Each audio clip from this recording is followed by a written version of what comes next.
நீங்கள் வந்து அந்த போட்டியிடப்ப உங்களுக்கும் பாமகவுக்கும் நிறைய சண்டை வந்த மாதிரி சமூக வலைதான் நிறைய வீடியோ பரவலாச்சு. எதனால சண்டை வந்தது? ஏன் அவ்வளோ ஆவேசம் உங்களுக்கு அவங்க மேலே? அவர்களோடு கூட்டு சேர்ந்து வருபவர்களும் இதைத்தான் கையாளுவார்கள் என்று புரிந்து கொள்ளுங்கள். போன வருடம் நவம்பர் மாதம் வந்து முதல் மேடை ஒரு பெண்ணா பொதுவெளியில வந்து நான் பேசுறேன். அப்போ ஒரே ஒரு வார்த்தை தான், படுத்து விட்ட பாமகன்னு பேசிப்பேன். எல்லா கட்சிகளும் தத்தி திமுகன்னு கூட தான் சொல்லியிருப்பேன். எல்லா கட்சிகளை பத்தி நான் ஒரு வரியில சொல்லணுன்றதால அதை சொல்லியிருப்பேன். ஆனா அந்த ஒரு வார்த்தைக்காக ஒரு பெண்ணுன்னு கூட பார்க்காம அவ்வளோ வந்து மோசமான வார்த்தைகள் போட்டு என்னை வந்து சித்தரிக்கிறது ரொம்பவும் கேவலமா. சொல்லப்போனா இதுவும் உண்மைதான். நானும் ஒரு 5-6 வருஷம் முன்னாடி மாற்றம் முன்னேற்றம்னு மதிப்பிற்குரிய ஐயா அன்புமணி அவர்களை தான் என்னுடைய மிகப்பெரிய ரோல் மாடலாக நினச்சிக்கிட்டு அரசியல் ஆசானா நினச்சிக்கிட்டு நான் பின்னாடி போன பொண்ணு தான். என்னுடைய கணவர் வந்து அந்த கட்சியில் வந்து கொஞ்சம் ஈடுபாடாக இருந்தார் அந்த காலகட்டத்தில். அப்படின்றதால நானும் கொஞ்சம் அவங்கள பின்தொடர்ந்து மிகப்பெரிய ரசிகையாக இருந்தேன். இவர் தான் நமக்கு, இவர் ஏதாவது ஒன்று பண்ணுவாருன்ற மாதிரி. ஆனால் என்னைக்கு கொஞ்சம் கொஞ்சமாக புரிய வந்தது, நம்ம அமைதியாக தான் போவோம். சண்டை வந்தால் பார்த்துக்கலாம். சண்டை போடுறது நம்மளுடைய நோக்கம் கிடையாது. என்னுடைய நோக்கம் ஜனநாயகப்படி எல்லா மக்கள்கிட்டையும் ஓட்டு சேகரிப்போம், வாக்கு சேகரிப்போம், நம்ம கட்சியோட கொள்கைகளை எடுத்து சொல்லுவோம். இந்த கட்சிகளை போல விமர்சிக்க வேண்டாம் அப்படின்ட்டு. ஆனால் இவங்க வாலண்டரியாக நம்மகிட்ட வந்து ரொம்ப பண்ணுறது. நாங்கள் பாஜக பற்றி தான் பேசுவோம், மோடி ஐயாவை பற்றி தான் பேசுவோம். மணிப்பூர் மாடல்லாம் உங்களுக்கு தெரிஞ்சிருக்கும், அந்த கலவரங்கள்லாம் பற்றி பேசிகிட்டு இருப்போம். இப்படிப்பட்ட ஒரு கட்சியோட கை சேர்ந்திருக்கிற கட்சிக்கு தான் உங்கள் வாக்கா அப்படின்னு தான் நான் பேசுவேன். இதுதான் உண்மை.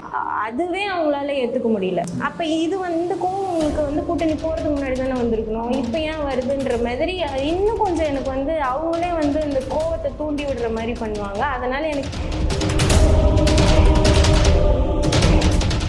ஏப்ரல் 16ஆம் தேதியோ என்னமோ நினைக்கிறேன், அதுதான் என்னோட கடைசி சண்டை அவங்க கூட இருந்தது. அதுவுமே சமூக வலைதளங்கள்ல இருக்கும். அந்த குறிப்பிட்ட இடத்துல அந்த சண்டையை முடிச்சுட்டு நான் வந்ததுக்கு அப்புறம் இது உண்மையாக நடந்தது. அடுத்த நாள் வந்து எங்களுக்கு அழைப்பு வருது, இந்த இடத்துல சண்டை நடந்துச்சு பார்த்தீங்களா, அந்த தொகுதியிலேருந்து குறிப்பாக அந்த ஏரியாவிலேருந்து 30 இளைஞர்கள் நாம் தமிழர் கட்சிக்கு சேர்ந்துருக்காங்க. உங்கள் பேச்சு கேட்டதுக்கு அப்புறம் அவங்க வந்து நம்ம கிட்ட வந்திருக்காங்க.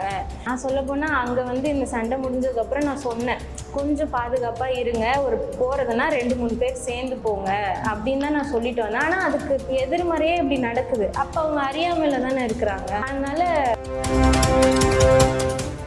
சீமான் அவர்கள் எதுவும் அதை பார்த்துட்டு இப்பெல்லாம் பேசக்கூடாதுன்னு தனிப்பட்ட சொன்னாங்க.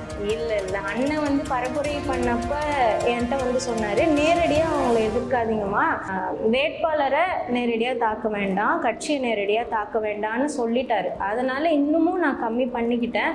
அப்படி இருந்தும் என்ன சொல்கிறேன், நம்மளும் மனுஷங்க தானே, நமக்கும் உணர்ச்சிகள் இருக்கும்ல, நானும் எவ்வளோதான் கட்டுப்படுத்துறதுன்ற மாதிரி அவங்க நம்ம பொறுமையை சோதிக்கிற அளவுக்கு அவங்க வந்து பிரச்சனை கொடுத்தாங்கன்னா நம்ம பேசுறது தவிர வேறு வழி இல்லை. நீங்கள் வந்து அந்த போட்டியிடப்ப உங்களுக்கும் பாமகவுக்கும் நிறைய சண்டை வந்த மாதிரி சமூக வலைதான் நிறைய வீடியோ பரவலாச்சு. எதனால சண்டை வந்தது? ஏன் அவ்வளோ ஆவேசம் உங்களுக்கு அவங்க மேலே? நான் நவம்பர் மாதம், போன வருடம் நவம்பர் மாதம் வந்து முதல் மேடை எனக்கு வந்து நிஜமா அது வந்து என்னோட முதல் மேடை தான். ஒரு பெண்ணா பொதுவெளியில வந்து நான் பேசுறேன். அப்போ ஒரே ஒரு வார்த்தை தான், படுத்து விட்ட பாமகன்னு பேசிப்பேன். எல்லா கட்சிகளும் தத்தி திமுகன்னு கூட தான் சொல்லியிருப்பேன். எல்லா கட்சிகளை பத்தி நான் ஒரு வரியில சொல்லணுன்றதால அதை சொல்லியிருப்பேன். ஆனா அந்த ஒரு வார்த்தைக்காக ஒரு பெண்ணுன்னு கூட பார்க்காம அவ்வளோ வந்து மோசமான வார்த்தைகள் போட்டு என்னை வந்து சித்தரிக்கிறது ரொம்பவும் கேவலமா. அது என்னுடைய பக்கத்துல இருக்காது, அது இன்னொரு அண்ணனோட யூடியூப் பக்கம். அதுல இருந்து எனக்கு ஷேர் பண்ணி விட்டார் இன்ஸ்டாகிராம்ல இருந்து. அதுல அவ்வளோ அதை பார்த்த உடனே எனக்கு வந்து ஒரு நிமிஷம் தோணுச்சு, என்ன இது முதல் தடவை நம்ம போய் பேசுறோம், இப்படிலாம் வருது அப்படின்னு. அப்புறம் தான் யோசிச்சேன், இதெல்லாம் வரலனா தான் வந்து பெரிய விஷயம், அதனால இதை கடந்து வந்துடலான்ற மாதிரி ஓரிரு நாளில் நாங்கள் அதுலேருந்து வெளியே வந்துட்டோம். அது ஏன் சொல்கிறேன்னா, அப்பையிலேருந்தே எனக்கு மனசில் வந்து இருந்துச்சு, ஒரு குறிப்பிட்ட சமூகத்திற்காக போராடுறவங்க சமூக நீதி பேசுகிறோன்னு சொல்லிக்கிறாங்க. ஆனால் உண்மை என்னன்னு அவங்க கட்சிகளுக்கும் தெரியும், அந்த தலைவருக்கும் தெரியும். இது வந்து அண்ணன் சொல்லக்கூடாதுன்னு மறுத்தாலுமே எனக்கு வேறு வழி இல்லை, அதை சொல்லி தான் ஆகணும். இப்படி ஒரு அரசியல் பண்ணுற உங்களுக்கே வந்து இவ்வளோ கோவம் வருது, உங்களுக்கே வந்து இவ்வளோ தைரியம் இருக்கும்போது, இந்த கட்சி நாம் தமிழர் கட்சின்றது இந்த ரத்த சகதிகளுக்கு நடுவில் துளிர் விட்டு வந்த கட்சி. இந்த பிள்ளைகள்லாம் வந்து ஒரு புலிகளை போல அங்கே எப்படி வந்து விடுதலை புலிகள் இருந்தாங்களோ இங்கே வந்து ஆயுதம் ஏந்தாமல் அறிவாயுதம் ஏந்தி இருக்கிற புலிகள் நாங்கள். அப்போ எங்களுக்கு எவ்வளோ இருக்கும், உங்களுக்கு இவ்வளோ இருக்கும்போது அப்போ இத்தனை ஒரு ஆகச்சிறந்த கொள்கை கோட்பாடுகளை வச்சுருக்கிட்டு உலக அரசியல் பேசுகிறவங்களுக்கு எவ்வளோ இருக்கும் அப்படின்ற ஒரு கோவம் என் மனசுலேயே இருந்தது. ஆனால் திடீர்னு எதிர்பார்க்காத விதமாக தான் அண்ணன்ட்டு இருந்து அழைப்பு வந்து இந்த மாதிரி மான்னு சொன்னோன்னே சரி நான் சொல்லிட்டேன். அதுக்கப்புறம் தான் தொகுதி எனக்கு வந்து சொன்னாங்க. தர்மபுரின்னு சொன்ன உடனே என் மனசில் என்ன தோணுச்சுன்னா, சரி நல்ல வாய்ப்பு இது நமக்கு, நம்ம இத்தனை நாளாக நம்ம மனசில் வச்சுருந்தது இப்போ வந்து நம்ம வெளிப்படுத்தலாம். வன்மமாக கிடையாது, ஏன்னா நம்மகிட்ட பேசுறதுக்கு எல்லா ஒரு தகுதியுமே இருக்குது. அதுவும் இல்லாமல் கடைசி நேரத்தில் தான் அந்த பாஜக கூட்டணி முடிவாச்சு. அதை பார்த்த உடனே ஒரு விழா மாதிரியே நாங்கள் கொண்டாடினோம் எங்களோட தலைமை அலுவலகத்தில் தருமபுரியில். எல்லாருக்கும் அவ்வளோ சந்தோஷம். இதுக்கு மேலே என்ன வேணும் நம்ம பேசுறதுக்கு? முதல் எதிரே எனக்கு சொல்லப்போனால் பாஜக தான். என்னோட முதல் மேடையிலே நான் பாஜகவை ஐயா மோடியை பற்றி தான் அவ்வளோ விமர்சித்து பேசியிருப்பேன், ஹிந்திலே பேசியிருப்பேன். அதனால ரெண்டும் ஒன்றா சேர்ந்துருச்சா, இதுக்கு மேலே நமக்கு என்ன வேணும்? இது ஒன்றே போதும், 20 நாளை நம்ம முடிச்சுட்டு மக்கள்கிட்ட கொண்டு போய் சேர்த்துடலாம் அப்படின்ற ஒரு இது வந்துருச்சு. இதோட நான் மனசில் இதோட வரேன்னா அந்த இடத்துல வந்து நம்மளே உசுப்பேத்துறது. நம்ம அமைதியாக தான் போவோம், சண்டை வந்தால் பார்த்துக்கலாம், சண்டை போடுறது நம்மளுடைய நோக்கம் கிடையாது. என்னுடைய நோக்கம் ஜனநாயகப்படி எல்லா மக்கள்கிட்டையும் ஓட்டு சேகரிப்போம், வாக்கு சேகரிப்போம், நம்ம கட்சியோட கொள்கைகளை எடுத்து சொல்லுவோம். ஏன்னா மற்ற கட்சிகளை போல் நம்ம யாரையும் வந்து சண்டை போட போகிறதில்ல, தப்பு சொல்ல போகிறதில்ல. இந்த கட்சி பார்த்தீங்களா இப்படி பண்ணிட்டாங்க, அந்த கட்சி எதிர்கட்சி பார்த்தீங்களா அப்படி பண்ணிட்டாங்க, இவன் இவ்வளோ கொள்ளடிச்சிட்டான். நம்ம கட்சிகிட்ட என்ன இருக்குது அதை எடுத்து சொல்லுவோம், அதுவே மக்களுக்கு புரியுன்ற மாதிரி தான் நான் என்னோட மைண்ட் செட்டில் போனேன். மற்ற கட்சிகளை போல் விமர்சிக்க வேண்டாம் அப்படின்ட்டு. ஆனால் இவங்க வாலண்டரியாக நம்மகிட்ட வந்து வம்பு பண்ணுறது. நான் சொன்னேன் இல்லையா 6 மணிக்கு மேலே குடிச்சிட்டு வருவாங்கன்ட்டு, அந்தமாரி குடிச்சிட்டு வந்து நம்மகிட்ட பேசுறது. நாங்கள் பாஜக பற்றி தான் பேசுவோம், மோடி ஐயாவை பற்றி தான் பேசுவோம், மணிப்பூர் மாடல்லாம் உங்களுக்கு தெரிஞ்சிருக்கும், அந்த கலவரங்கள்லாம் பற்றி பேசிகிட்டு இருப்போம். இப்படிப்பட்ட ஒரு கட்சியோட கை சேர்ந்துருக்கிற கட்சிக்கு தான் உங்கள் வாக்கா அப்படின்னு தான் நான் பேசுவேன். இதுதான் உண்மை. அதுவே அவங்களால ஏற்றுக்க முடியல. அப்போ இது வந்து கோவம் உங்களுக்கு வந்து கூட்டணி போகிறதுக்கு முன்னாடி தானே வந்திருக்கணும், இப்போ ஏன் வருதுன்ற மாதிரி இன்னும் கொஞ்சம் எனக்கு வந்து அவங்களே வந்து இந்த கோவத்தை தூண்டி விடுற மாதிரி பண்ணுவாங்க. அதனால் எனக்கு இன்னும் கொஞ்சம் ஆவேசம் ஆகிடுவேன். ஆனாலும் எந்த இடத்துலையும் நான் வந்து அநாகரிகமான வார்த்தைகளை பயன்படுத்தி இருக்கவே மாட்டேன். ஏன்னா அவங்க வந்து அறியாமையில தான் பேசுகிறாங்க. கடைசியாக ஏப்ரல் 16ஆம் தேதியோ என்னமோ நினைக்கிறேன், அதுதான் என்னோட கடைசி சண்டை அவங்க கூட இருந்தது. அதுவுமே சமூக வலைதளங்கள்ல இருக்கும். அந்த குறிப்பிட்ட இடத்துல அந்த சண்டையை முடிச்சுட்டு நான் வந்ததுக்கு அப்புறம் இது உண்மையாக நடந்தது. அடுத்த நாள் வந்து எங்களுக்கு அழைப்பு வருது, இந்த இடத்துல சண்டை நடந்துச்சு பார்த்தீங்களா, அந்த தொகுதியிலேருந்து குறிப்பாக அந்த ஏரியாவிலேருந்து 30 இளைஞர்கள் நாம் தமிழர் கட்சிக்கு சேர்ந்துருக்காங்க. உங்கள் பேச்சு கேட்டதுக்கப்புறம் அவங்க வந்து நம்மக்கிட்ட வந்திருக்காங்க. நான் சொல்ல போனால் அங்கே வந்து இந்த சண்டை முடிஞ்சதுக்கப்புறம் நான் சொன்னேன், கொஞ்சம் பாதுகாப்பாக இருங்க, ஒரு போகிறதுனா 2-3 பேர் சேர்ந்து போங்க அப்படின்னு தான் நான் சொல்லிட்டு வந்தேன். ஆனால் அதுக்கு எதிர்மறையே இப்படி நடக்குது. அப்போ அவங்க அறியாமையில் தானே இருக்கிறாங்க. அதனால அவங்கள விமர்சிக்கணும், அவங்கக்கிட்ட சண்டை போடணுன்றது கிடையாது. அது அவங்க பண்ணுறதால எனக்குள்ளே வந்த ஆவேசம் தான். அதுதான் சொல்லுவாங்க. ஏதாவது சோர்வாக இருந்தால் கூட என்ன சொல்லுவாங்க, கூட இருக்கிறவங்களாம் கொஞ்சம் கிண்டல் பண்ணுவாங்கல்ல, அந்த மாதிரி அண்ணா தம்பிங்கள்லாம் என்ன சொல்லுவாங்க, வேட்பாளர் வந்து சோகமாயிட்டாங்க, ஒரு மாதிரி சோர்வாயிட்டாங்க, கொண்டு போய் நிறுத்துங்க, முன்னாடி ஏதாவது பாமக நிர்வாகிகளை விட்டு பேச சொல்லுங்கள், உற்சாகமாயிடுவாங்க, ஆவேசமாயிடுவாங்க அப்படின்னு கூட கிண்டல் பண்ணது உண்டு. அதனால் அதுதான் காரணம். என்னுடைய நான் நினைக்கக்கூடிய மிகப்பெரிய எதிரிகளை அவங்க கூட்டணியாக வச்சு அவங்களும் முன்னாடி வந்து நிற்கிறதால வந்து ஆவேசம் தான் அது. அண்ணன் சீமான் அவர்கள் எதுவும் அதை பார்த்துட்டு இப்படிலாம் பேசக்கூடாதுன்னு உங்ககிட்ட ஏதாவது தனிப்பட்ட முறையில் சொன்னாங்க? இல்லை அண்ணன் வந்து பரப்புரை பண்ணப்ப என்கிட்ட வந்து சொன்னார், நேரடியாக அவங்கள எதிர்க்காதீங்கம்மா.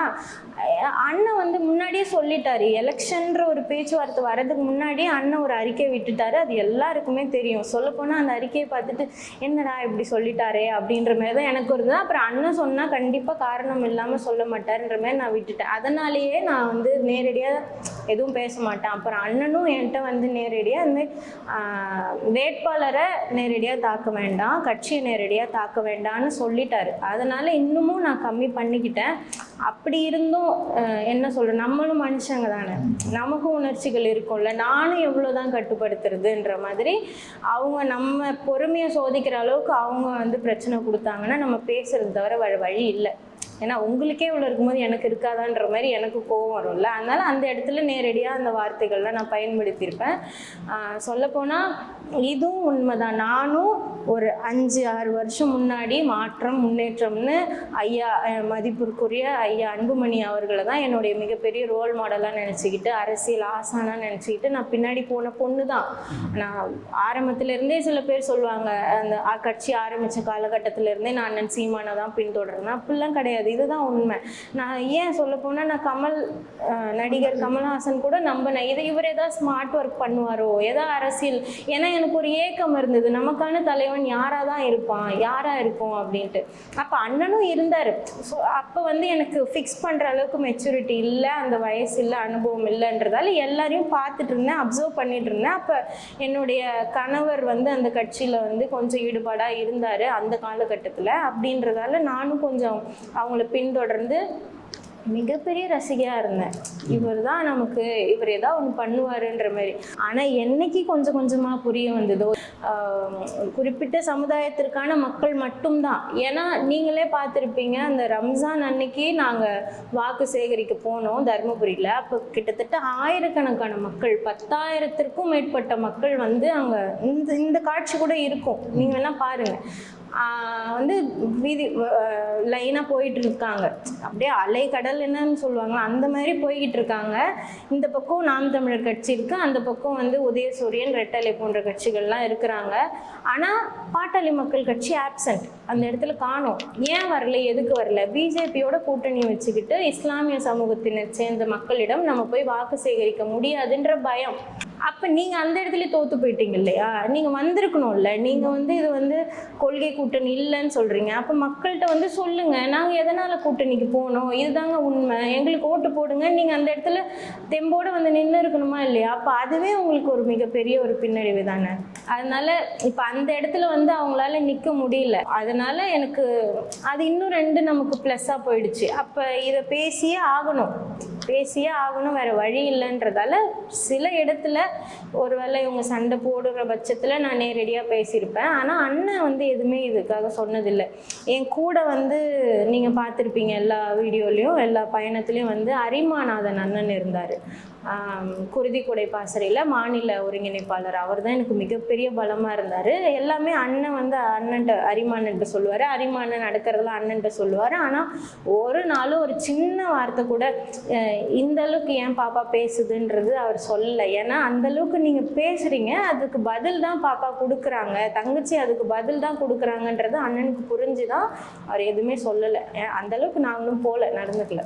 இப்போ விருதுநகர் மாவட்டத்தில் எடுத்துக்கிட்டிங்கன்னா விவசாய சின்னம் 5ஆவது இடத்துல இருந்துச்சு, 6ஆவது இடத்துல மைக் இருந்துச்சு. மக்கள் அந்த இடத்துல குழம்ப வைக்கிறதுக்காக அப்படி பண்ணினாங்க. அந்த மாதிரி தர்மபுரியில் ஏதாவது நடந்ததா? இல்லை, அப்படிலாம் எதுவுமே இல்லை. விவசாய சின்னம் நம்ம இதில் போட்டியே போடலை, தர்மபுரியில் போட்டி போடல. அதுவும் இல்லாமல் நம்ம 4ஆவது இடத்துல தான் இருந்தோம். நமக்கு கீழே தான் மாம்பழமும் இருந்தது. அதனால் எல்லாருமே நாங்கள் கொண்டு போய் கடத்திட்டோம். நாங்கள் அந்த டாடா ஏசி முன்னாடியே 4ஆவது இடம்னு போட்டுட்டோம், மைக் சின்னத்துலேயும் 4ஆவது இடம். நாங்கள் சொல்லி முடிக்கும் போதே 4ஆவது இடமா, 4ஆவது சின்னம். பாட்டிங்க படிக்க தெரியாதவங்க இருந்தால் கூட 4ஆவது இடத்துல போய் போட்டு வந்துடுங்க, அதுதான் மைக் சின்னன்ற மாதிரி நாங்கள் சொல்லியிருந்தோம். இன்னொன்று என்ன சொன்னோன்னா, அண்ணன் சொல்கிற மாதிரி தான், ஏதாவது ஒன்று மங்கலாக இருக்குது, குச்சி மாதிரி ஏதாவது ஒன்று நீட்டிகிட்டு இருந்ததுன்னா அதுதான் மைக் சின்னமாக இருக்கும், அதனால் போட்டுருங்கன்னு சொல்லிட்டோம். சின்னன்றது நமக்கு ஒரு சவால் தான், இருந்தாலும் அது கொஞ்சம் இன்னும் சுவாரஸ்யமாக தான் இருந்தது. இதை வச்சும் நாங்கள் அரசியல் பண்ணோம், இப்படி பண்ணியும் நாங்கள் எங்கே நிற்கிறோம் பாருங்கன்ற அளவுக்கு சுவாரஸ்யமாக தான் இருந்தது. அது அந்தளவுக்கு ஒரு பெரிய சவாலாக இல்லை. இப்போ நாளைக்கு நாம் தமிழர் கட்சி அங்கீகரிக்கப்பட்ட கட்சியாக மாறிடுச்சுன்னா உங்களுக்கு விவசாய சின்னம் வேணுமா இல்லை மைக் சின்னம் வேணுமா? உங்களோட விருப்பம், தலைமை தான் முடிவு எடுக்கும் எந்த சின்னம் வேணுட்டு. உங்களுக்கு விருப்பம் என்ன சின்னமாக இருக்கும்? எனக்கு 2 சின்னமும் இல்லாமல் புதுசாக ஒன்று அண்ணன் மூலயமா, இப்போ அண்ணனே என்னத்துக்கு வெயிட் பண்ணிட்டு இருக்காருன்னா உங்களுக்கே தெரியும், பேன் பிஜேபி லோட்டஸ் அப்படின்னு தான் ஒரு ட்ரெண்டிங் நம்ம கொண்டு வந்தோம். எனக்கு என்ன தோணுதுன்னா, ஒன்று அவங்க அந்த தாமரை சின்னத்தை எடுக்கணும், இல்லாட்டி நமக்கு ஒரு புலி சின்னம் கொடுக்கணும். எனக்கு எனக்கு அதுதான் ஆசை. அப்படி அவங்க எடுக்கலைன்னா அண்ணன் சண்டையிட்டு அந்த புலி சின்னத்தை வாங்கிட்டா நமக்கு அதை விட ஒரு பெரிய விஷயம் இல்லவே இல்லை. அவ்வளோ அழகாக இருக்கும் அந்த சின்னம், நம்ம கட்சிக்கு பொருத்தமாக இருக்கும், ஒரு வீரம் செறிந்த ஒரு சின்னமாக இருக்கும். நம்ம உறவுகளுக்கு ஏற்ற மாதிரியே, நம்ம தம்பி தங்கைகளுக்கு ஏற்ற மாதிரியே அந்த சின்னம் இருக்கிறதால எனக்கு அப்படி ஒரு ஆசை. ஆனால் அந்த மாதிரி அவங்க கொடுப்பாங்களா, அவ்வளோ நல்லவங்களாம் ஒன்றும் கிடையாது இல்லையா. அதனால திரும்பவும் விவசாயம் சின்னம் வந்தாலே நல்லா இருக்கும் தான் நினைக்கிறேன். மைக்குன்றது இப்போ ஒரு 2 மாசமாக தானே இருக்குது நம்மக்கிட்ட. அதுக்கு முன்னாடி வரைக்கும் விவசாயம் சின்னம் தானே இருந்தது. நிறைய இடத்துல நாங்கள் ஓட்டு கேட்கும் போதே வந்து எல்லாத்தையும் பேசி முடிச்சுட்டு விவசாய சின்னம் வாயில் வந்துடும். அதுக்கப்புறம் ஐயோ அப்படின்ட்டு மைக் சின்னம் நம்மக்கிட்டே அந்த தடுமாற்றம் இருந்தது. அதனால திரும்பவும் விவசாயம் சின்னம் வந்தால் நல்லா தான் இருக்கும்.